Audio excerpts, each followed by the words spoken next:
Hi friends, అందరికీ నా హృదయపూర్వక నమస్కారాలు.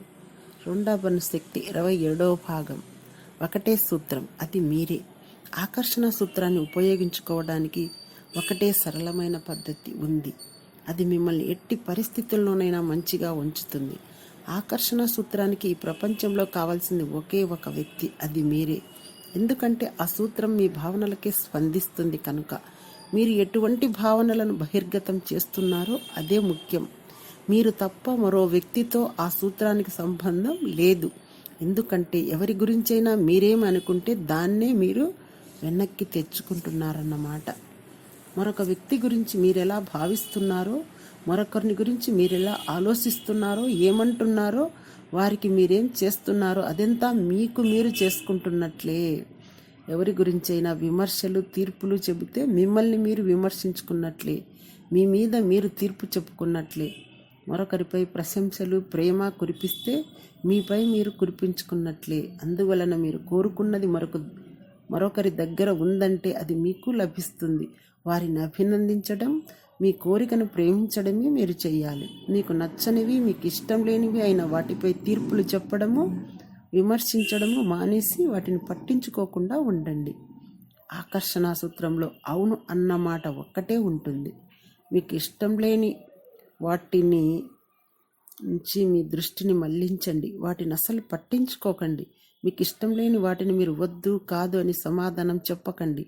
ఎందుకంటే వద్దు అంటే అవి మీకు తప్పకుండా అంటుకుంటాయి. వాటినే మీరు ఆకర్షిస్తారు. అప్పుడు మీకు ప్రతికూల పరిస్థితులు ఎదురవుతాయి.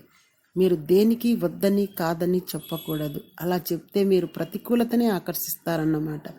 ఉదాహరణకి ఇవాళ ట్రాఫిక్ మహాఘోరంగా ఉందనో, ఇక్కడ సేవలు అసలేం బాగాలేవనో, వాళ్ళెప్పుడు ఆలస్యంగానే వస్తారనో, ఇక్కడెప్పుడు రణగొనధ్వని అనో, ఈ డ్రైవర్కి నిజంగా పిచ్చి అనో, నేను ఎప్పటి నుంచో వేచి ఉన్నాననో అన్నారనుకోండి. ఆ సందర్భాలన్నింటినీ మీ జీవితంలోకి మళ్ళీ ఆహ్వానిస్తున్నారన్నమాట. ఇటువంటి సందర్భాలు ఎదురైనప్పుడు వాటి గురించి మర్చిపోండి, మాట్లాడకండి. అవి అలా జరిగి ఉండొచ్చు, కానీ వాటికి మీ జీవితంలో చోటు లేదు. చెడు చూడకు, చెడు వినకు, చెడు అనకు. మీకు ఇష్టం లేని దాన్ని ఖండించడం కన్నా ప్రేమించిన దాన్ని ప్రశంసించడం మంచిది.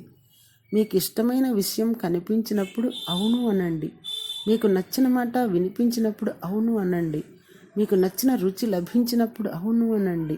అలాగే మీకు నచ్చిన పరిమళానికి, స్పర్శకి, అన్నింటికీ అవును అనండి. అవి మీ దగ్గర ప్రస్తుతం లేకపోవచ్చు, కానీ త్వరలో లభిస్తాయి. వాటి మీద ప్రేమను ప్రదర్శించడం ద్వారా వాటిని మీరు ఆకర్షిస్తున్నారన్నమాట. మీ కోరికల సాధనకు హద్దులంటూ ఉండవు. కావలసిందంతా వాటిని ప్రేమించడం, గాఢంగా వాంఛించడం. ఈ విశాల విశ్వంలో దేనికి కొరత లేదు. కొరత అనిపించడం అంటే ప్రేమ లేకపోవడం అన్నమాట. ఆరోగ్యానికి, ధనానికి, ఆనందానికి, దేనికి ప్రపంచంలో కొరత లేదు. గిరాకీ ఎంత ఉంటే సరఫరా అంత ఉంటుంది. ప్రేమను ప్రదర్శించిన కొద్దీ ఉంటుంది. Thank you.